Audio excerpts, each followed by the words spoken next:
This is a few tips on disassembling a Bell & Howell model 2580 16mm projector. It is not a tutorial. I did not intend on filming this for anything but my own use, but the 2580 is a little different than other projectors because it is a slot load machine. The first thing you want to do is decase the entire machine. Don't do what I did. You've got a couple top screw covers that take the top cover, which are Phillips heads. Then you've got 1/4 inch slotted screws on both sides, 2 on each side there. And on the back cover, you've got 6 screws. The 3 across the bottom are machine screws. The others are sheet metal type screws. You have to remove the speaker jack and the speaker wires on the inside of the opposite cover. Take both metal covers off the bottom to start with. Just take all those 1/4 inch screws out. Here I'm pointing out a spring that will pop off if you pull the shutter assembly off the front frame of the machine to get the worm gear replaced. There's another view of that. You need Bristol tools, which are like Allen wrenches, and to start with you're going to need one of those to get the knob off to adjust the height. Also, you need a 5mm open-end wrench to get a tiny circuit board, which is right there, which can easily be broken. It's held on by 2 small screws. That's on the inside of the shutter assembly, front frame assembly, that I am now going to remove from the machine.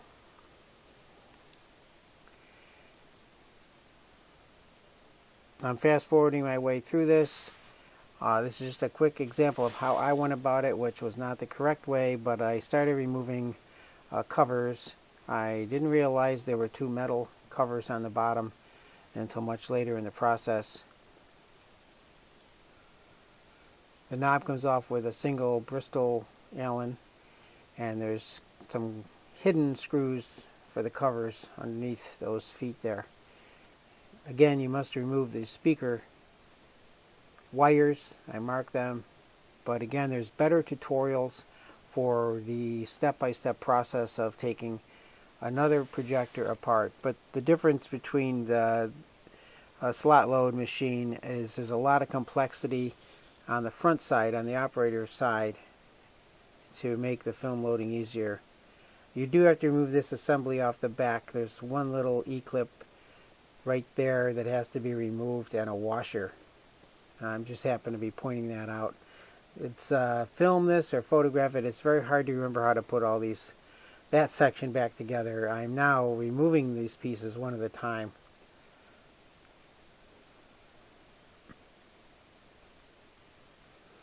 This is the very beginning stages of disassembling a machine, but that section that I have in my hand can be sort of confusing.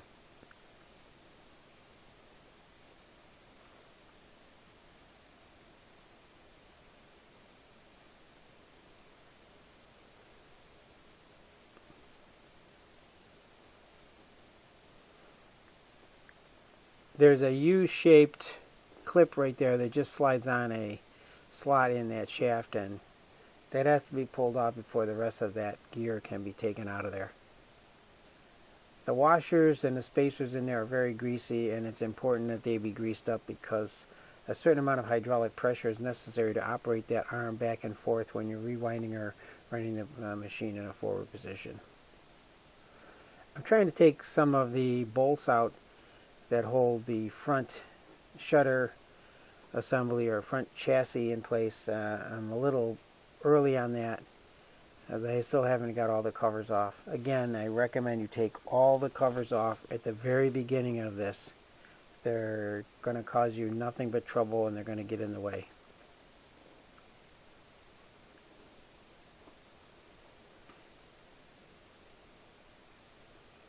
What you have to do next is you have to take the fan shroud apart for the cooling fan.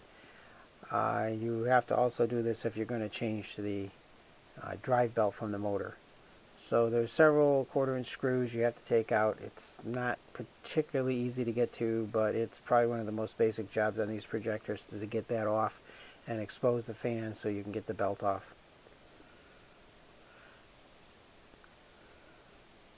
In this case, I had to take it much further. The entire motor, assembly, and transformer had to be removed from the bottom chassis in order to get to the machine screws that hold the front shutter chassis onto the vertical frame.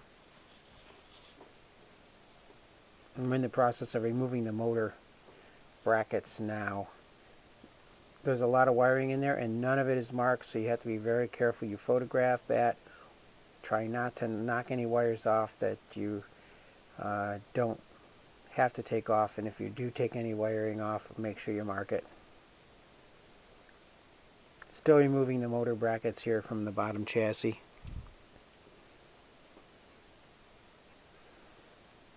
I use the paint pen to mark some items.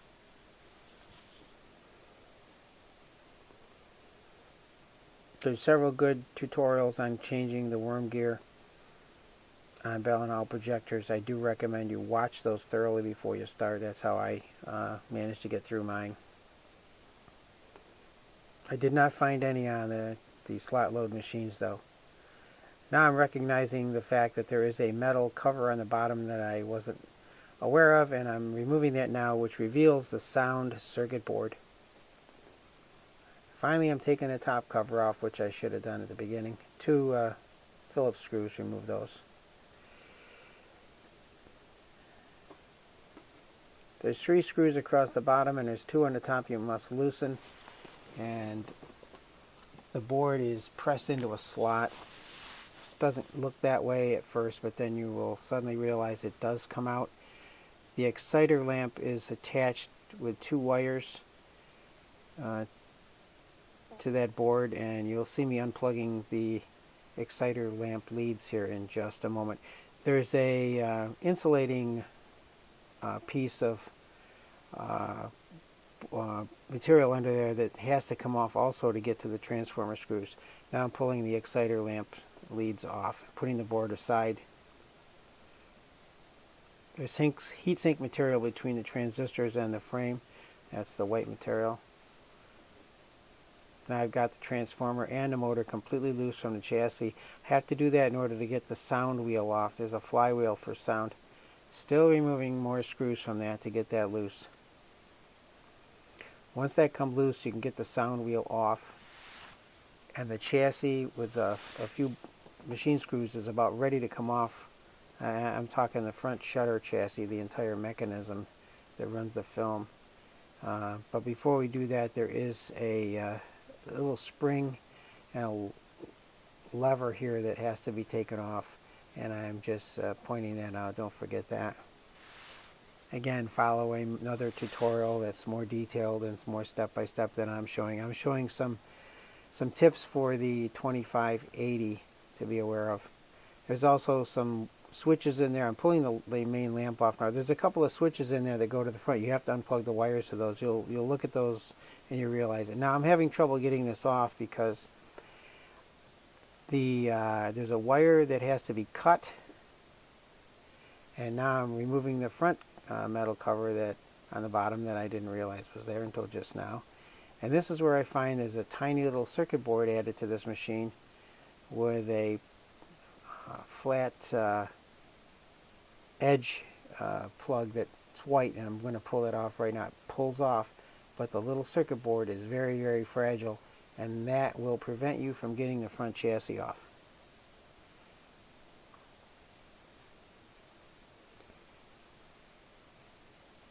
At this point, I'm finding a wire that runs out to the front that has to be cut in order to get that through. That goes to a micro switch, all having to do with the slot loading mechanism. Now the board that I'm talking about is now in the way, and in fact I broke it just after this point, and I had to do a lot of repair on it to get that board intact again. And you also need a small open-end wrench to carefully remove these 2, they're 4.5 to 5 millimeter machine screws, and you can use a 5 millimeter wrench, which I had to purchase on the internet.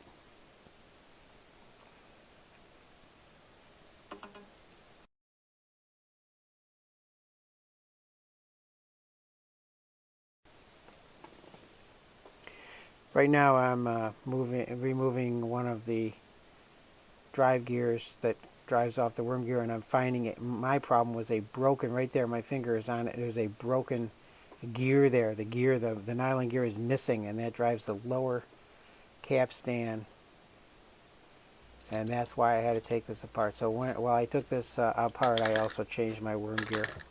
I'm not going to show you the changing of the worm gear. There's another video, at least one or two, that show you how to do that. I'm just going through the disassembly of this part of the unit.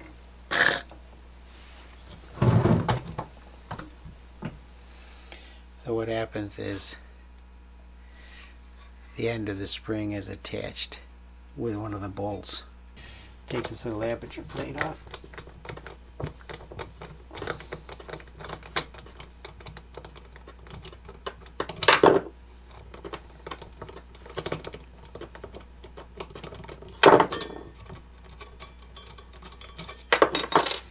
Okay, put that in there. This could be problematic.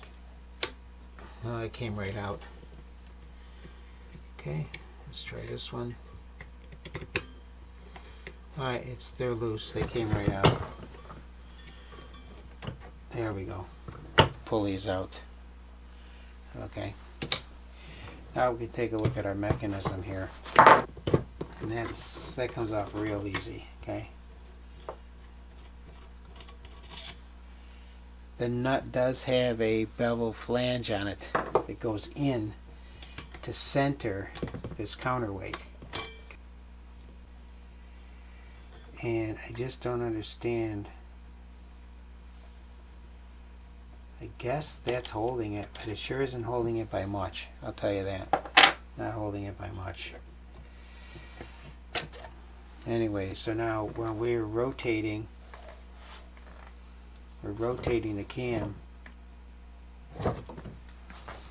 this will be centered here. The little sprocket fingers will be centered at top. Okay, and as this moves, goes in. Yeah, that wheel has a. That wheel is curved back there, and that makes the in and out part. Okay, so this is filthy, by the way. This will have to come out. We want to take it out or not. It has to come out. The most important reminder is that the square hole goes to the rear. So when this comes on like this, it does actually grab there. That's the timing. That cannot be altered. That cannot be altered. Okay.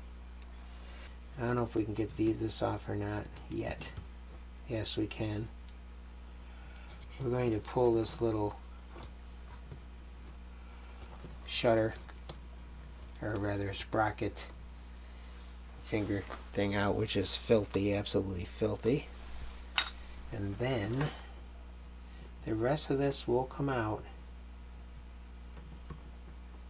as soon as we release the bottom part, okay, with two flat head screws, straight blade screws. So we're going to take these out now. Okay, one screw and the other, and it wants to jump up like spring loaded.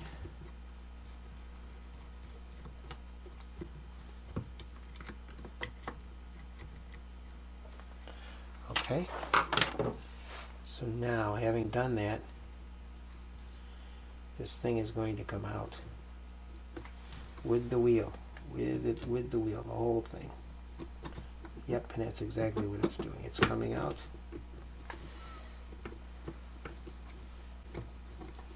And there's a spring on the bottom we have to be aware of that you don't see right away. There we go. There we go. There it is. Okay. The wheel has a spring that pushes it in toward this little adjustment. Okay. So that cam has to run in against that spring, but there's no way around this. We have to take this off. You slide the wheel out, and then we're going to slide these out. Okay, just like they explained, it will happen here. Please do a search on YouTube for Bell & Howell projector repair, and you'll find a couple of good tutorials that will help you through the rest of the process. Thank you for watching.